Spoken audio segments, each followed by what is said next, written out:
Well, hello, my YouTube friends. So we're out in the garage, and we're going to get this process underway.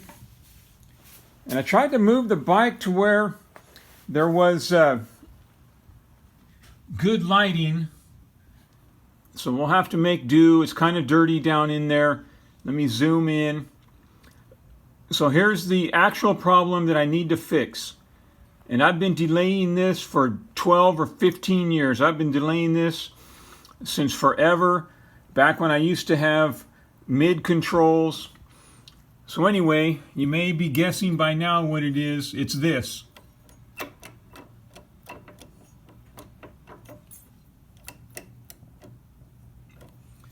Okay, so there's a couple things involved, and we'll get to that as the process moves forward. So the first thing I got to do is drain the fluid out of the primary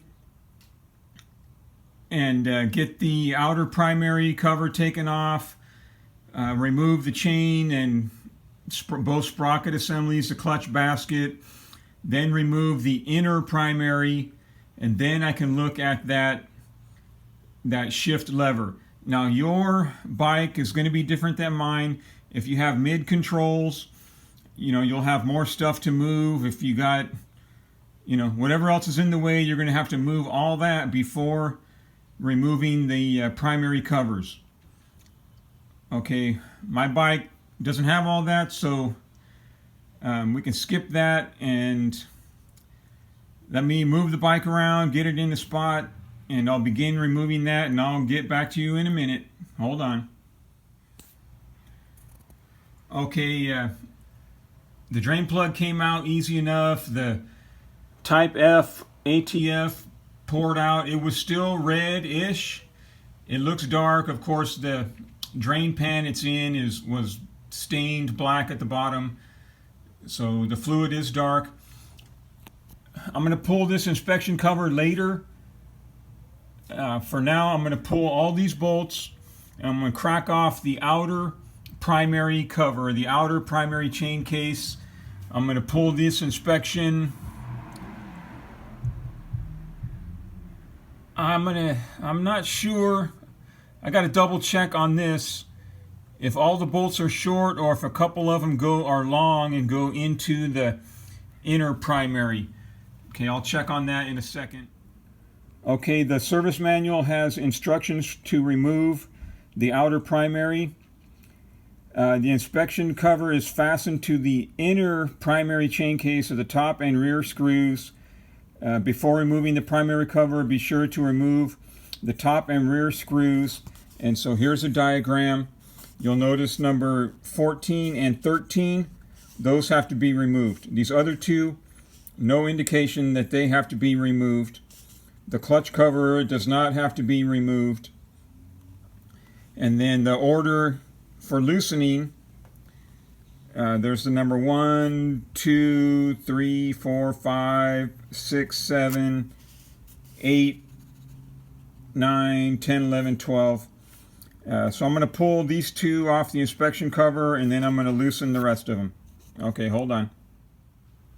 Okay, so I pulled those two screws. You can see that they are fairly long. Just putting all my hardware in there. Now, I have all these custom fasteners, as you may have noticed, but down here underneath are a few of the stock fasteners. Now, those are out of sight. No need to spend extra money on custom fasteners for those. So I'm going to use this Allen wrench with a small hex wrench on it, and it's a 5/32. Okay, so, and then I'm going to use that to loosen it, and then I'm going to spin it out the rest of the way with this. All right, hold on. Okay, I got all but two of the bolts removed. There's two lengths of the bolts. You can see down here. The two longest ones came from right here. All the other ones, there's only two lengths of bolt, and it's easy to spot because you got this much aluminum here, and you got that much aluminum there. So it won't be difficult to figure out where they go when it comes time to replace them. Okay, I'm going to put the phone down and crack open this primary case. Hold on. Well, that came apart fast. I barely touched the thing and it fell off. Okay, so here's the interior. And remember those two washers I showed you yesterday, or those two gaskets? They apparently they go right here. And right there's the interface of the primary inspection cover, or one of them, the clutch inspection cover. Here's my primary drive. Let's see how loose this bad boy is. I'm sure it's too loose. You know, I'd have to check the manual for the exact numbers. Here's my stock 97,000 mile compensating sprocket. After I remove that, we'll compare its condition to the new one. Here's my clutch basket with Barnett Kevlar clutch plates and Barnett coil spring replacement. Okay, so what I got to do next is I got to make a wedge or something to go in here, and then another one like to go down in there, because I got to crack this bolt right here, and I'm going to have to pull this clutch basket, or pull all of these. I'll have to check the service manual again. You'll remember that second socket from yesterday. It's got to be under here, because this whole thing has to come off along with the inner primary case, the inner half, so I can get at this. Hold on. Okay, so let's get a zoom in on these photos. So the first thing you're going to do is remove or at least lower the chain tensioner. Okay, next up, it says to remove it or get it out of the way. Okay, now this shows a diagram of a factory clutch setup.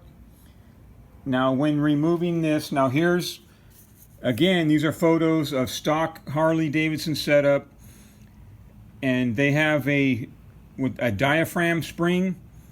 And so this shows the removing the clutch hub main shaft nut. There's the locking tool and the direction of rotation, because it has left-hand threads. And you'll note that the pressure plate and spring is all still in place.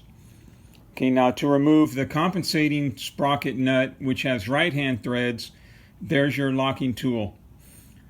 I'm just going to jam a piece of wood in there. I'm going to find an appropriate piece of wood and use that, see how it goes. But before that, let's look at my clutch. And as you know, I got a Barnett set up here with replace the diaphragm with coil springs. And it appears that I'm going to have to remove that orange pressure plate to get at the main nut underneath it. So give me a few minutes to do that. Okay, hold on. Okay, I got all the hardware loosened up. The Allen wrench that goes in there is a 7/32. That nut is an 11/16, and in my case, these bolts are 10 millimeter. So they're all loose. I'm going to very gently pull them out, remove them, remove this orange pressure plate, and see if there's a nut under there that I can loosen to get the clutch basket off. Okay, so hold on. Okay, so by removing the springs and the 6 bolts holding that plate, by removing that assembly, I was able to slide all the clutch discs out as a unit. They're very slippery.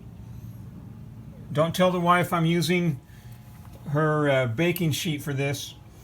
Okay, so now I have to stop this. So I made this tool right here, cut it about that wide, put tape on it in case it splinters. I'm going to jam that up in there, and I'm going to use these 2 sockets from yesterday to break this bad boy loose. Okay, so hold on. Well, that didn't work, and here's why.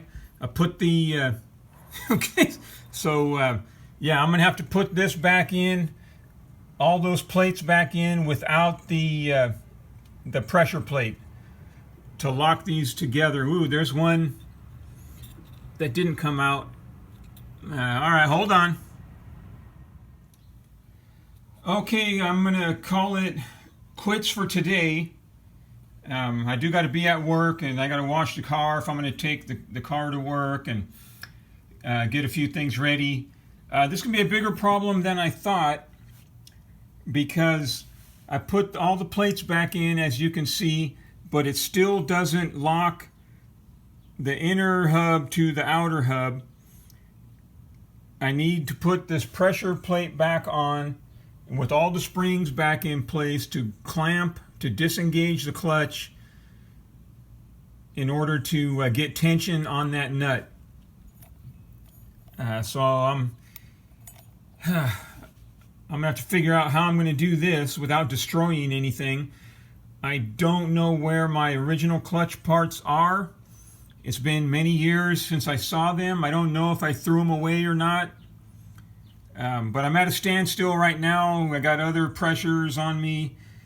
So I'm gonna call it quits for today, push this bike over to the side so the car fits in the garage and that sort of thing, and I will see you guys back out here tomorrow. All right, you take care. Have a good day.